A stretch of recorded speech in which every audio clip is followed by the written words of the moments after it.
Today in this video I'd like to talk to you about the peak performance and the flow state as I see it in my worldview, and what is the reason for a flow state, what is the purpose, and what does it mean exactly.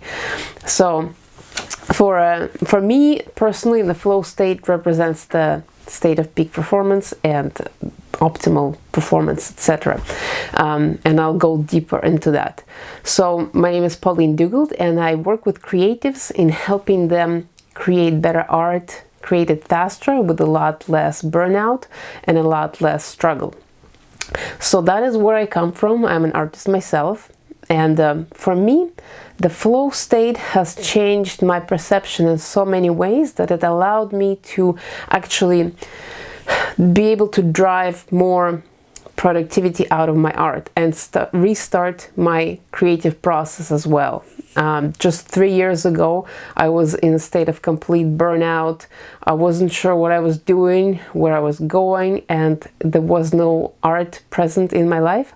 So I didn't have that much flow state present. And as I discovered that, and as I started working more with that concept over the last 3 years, it allowed me to open my mind to learn more, learn faster, learn better, open my perception to more ability or more options to create different things, better stuff, and just overall improved my level of satisfaction. And so that has been my experience, and I'm sitting here in this state of being happy where I am in my progress, because I know that I'm moving forward and I know where I'm going, and I know that every day brings me closer to that. And I attribute it all to flow state, and that's why I'm so passionate about flow state, and I coach that concept. So let's talk about what exactly is the flow state. What is this elusive state of optimal or peak performance? We would want to look a little bit at the history, and I'll just micro dose you with a little bit of history of where the whole concept comes from.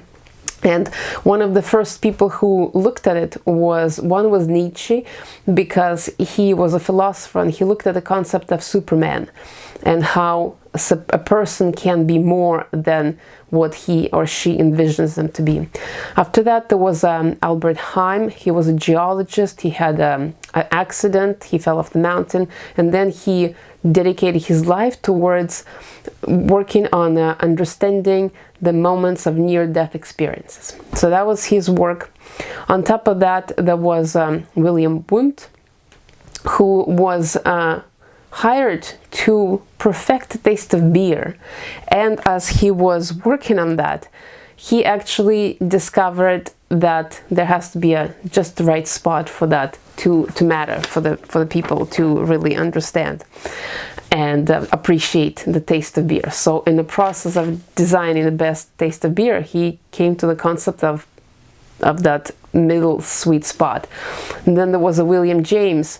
He had depression at some point in his life, and then he started looking at the concept of free will. And as he started looking at that, he started getting better, and he dedicated his life to working towards that. There was also Maslow with his hierarchy of needs, which wasn't supposed to be a pyramid, and it was supposed to look a little bit different, but that's how it turned out to be anyway.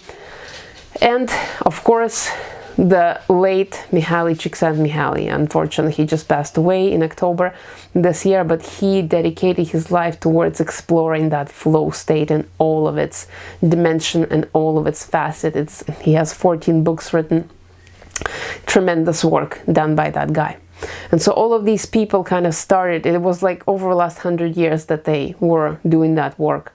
And that began that study of flow science in psychology, and now neuroscience is exploring that as well.